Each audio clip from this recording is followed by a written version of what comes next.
ഇടിക്കും. കല്ല് താഴെ കാര്യം പറയട്ടെ, കാര്യം പറഞ്ഞിട്ട് നീ ഉണ്ടാക്ക. കാര്യം പറയട്ടെ. ഇന്നത്തേക്കുള്ള വകയൊന്നും കിട്ടിയില്ല.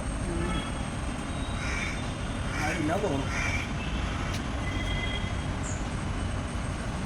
ആരെയും കാണുമല്ലോ. അങ്ങനെയാണെങ്കിൽ ഇവിടെ ചെന്ന് ചെയ്തേക്കാം അല്ലേ? ആ എടി ഞാൻ വിളിക്കാവേ, ഞാൻ വെളിയിലേക്കൊന്ന് ഇറങ്ങിയതാ. ഞാൻ അയക്കാം. ആ എടി ഞാൻ ഇപ്പോൾ വിളിക്കാവേ. എന്തോ പന്തികേടുണ്ടല്ലോ.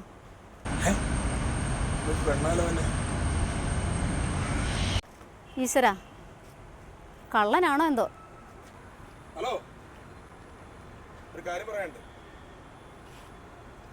അവിടെ നിൽക്ക്, ഒരു കാര്യം പറയട്ടെ. നിന്നേ, ഒരു കാര്യം പറഞ്ഞിട്ട് പോയാൽ മതി. അയ്യോ, എന്നെ ചെയ്യില്ല, ഞാൻ പാവാ.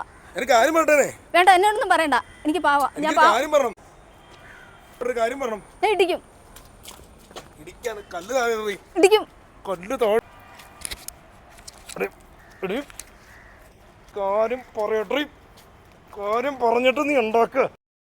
കല്ലെടുത്ത് ഉണ്ടാക്കാനാണോ? ഒരു കാര്യം പറ. കാര്യം പറയട്ടെ, കാര്യം ഒരു കാര്യം പറഞ്ഞിട്ട് ഉണ്ടാക്കുക. എന്നത്തിന് വന്നതെന്നറിയോ? എനിക്ക് ടൗണിക്കൂടെ വന്നപ്പോൾ ഉണ്ടല്ലോ ഒരു പ്രശ്നം ഉണ്ടായി. ഒന്ന് മൂത്രം ഒഴിക്കാൻ വിട്ടു. അപ്പോൾ ഞാൻ നോക്കുമ്പോൾ നീ വരിക. അത് ചോദിക്കാൻ വേണ്ടിയായിരുന്നു, ഒന്ന് മൂത്രം ഒഴിച്ചോട്ടെ എന്ന്. അതിന് വേണ്ടിയാ. അയ്യേ, ഇതായിരുന്നോ? ഞാൻ തെറ്റിദ്ധരിച്ചു. തെറ്റിദ്ധാരണ തിരിച്ചോണ്ട് പൊക്കോ. മനുഷ്യനെപ്പോഴുള്ള കാര്യമാണ് മൂത്രം ഒഴിക്കലൊക്കെ. ഇതാണ് മനുഷ്യൻ്റെ അവസ്ഥ. എന്തെങ്കിലും പറഞ്ഞ് തീർന്നതിന് മുമ്പ് തെറ്റിദ്ധരിക്കും. തെറ്റിദ്ധാരണയാണ് ഈ ലോകത്തുള്ളത്. മനുഷ്യനാണെങ്കിൽ മൂത്രം അടിക്കാൻ വേണ്ടിയിട്ട് ആകെ പ്രാന്ത് പിടിച്ചപ്പോൾ ഒരു പെങ്കൊച്ചും വന്ന് ഇവിടെ ഇരുന്ന് സാധിക്കുക അല്ല തന്നെ. എൻ്റെ പൊന്നേ, മനുഷ്യൻ്റെ ഒരു തെറ്റിദ്ധാരണ. ഒന്ന് മൂത്രം അടിക്കാൻ പോലും സമ്മതിക്കില്ല. അവളത് തെറ്റിദ്ധാരണയാണ്.